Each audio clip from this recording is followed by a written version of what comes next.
Movie star Rock Hudson died at his Coldwater Canyon home this morning. His publicist says that the movie star's body has already been cremated. Channel 4's John Marshall spent the day at Hudson's home, and he has this report. Hudson's battle against AIDS came to an end about 9 in the morning, just after a visit by a hospital equipment delivery man. As it turns out, he was one of the last to see Rock Hudson alive. He was pale, lethargic, very drawn, his face. His hair was neatly combed. He was being fed by an intravenous tube through his nose. His personal physician examined the body at the actor's Coldwater Canyon home near Beverly Hills and later confirmed death was caused by complications of AIDS. Friends gathered, including his lifelong friend, producer Ross Hunter. As the body was removed from the home in a mortuary van, photographers maneuvered for a picture. One or two of them went too far and turned it into a confrontation with private security guards and Hudson's friends. Well, please, get out of here. Get out of here. Get out of here. What kind of people are you? Have family that you love? Would you like this to happen to them, or do you get out of here? Back that up. Back that up. Get out of the way. Back that son of a bitch up and get it out of here. She said he was the best friend I ever had in the world. We sort of grew up in this business together. Oh, it's very important, sir. Hudson was last seen by the public in a promotional appearance with his old friend and co-star Doris Day. It was just a matter of days before his sudden trip to Paris, then on to the UCLA Medical Center for treatment. But presumably after realizing there was little the doctors could do to save his life, he returned home. Hudson's death not only brings to an end one of the most successful motion picture and television careers, but it also makes clear one last time what his illness has come to stand for since he decided to go public with it in July. AIDS can and does strike people we know. It isn't something that happens to other people. John Marshall, Channel 4 News, near Beverly Hills. Although it's been widely known for several months that Rock Hudson was critically ill, his death today still came as a shock for fans and colleagues alike.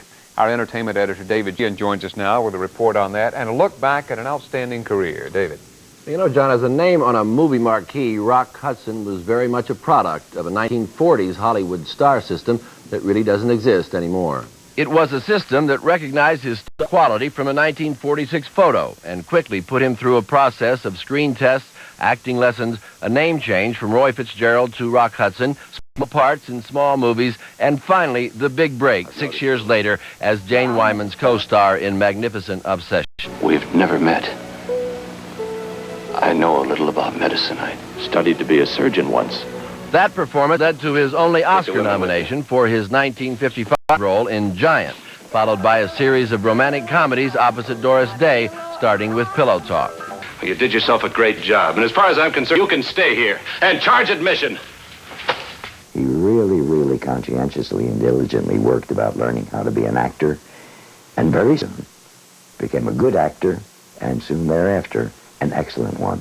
In the 1970s, Hudson took his stature as a movie star to television, making the impression that one of his first TV co-stars on Macmillan and Wife, John Schuck, recalled today. Against this image of a giant was this gentleness. In fact, I often called him the gentle giant, and that's how I remember him. Reactions from the Hollywood community ranged from shock to fond memories today as news of Hudson's death reached his friends wherever they were. And officials of the Los Angeles AIDS Project called a special news conference to pay their respects to the man whose illness finally focused worldwide attention on the incurable disease. It was Hudson's illness that also inspired last month's AIDS benefit in Hollywood, where Hudson made his last public statement, a letter read by Burt Lancaster. I am not happy that I am sick. I'm not happy that I have AIDS. But if that is helping others, I can at least know that my own misfortune has had some positive work.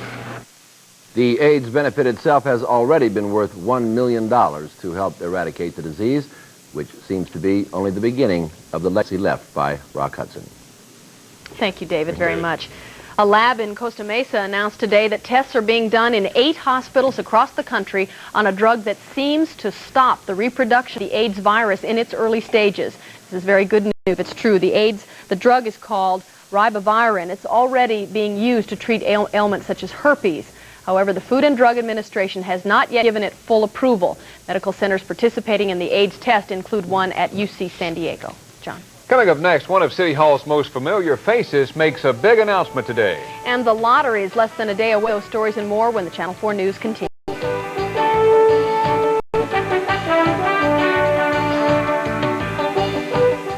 Good evening to you.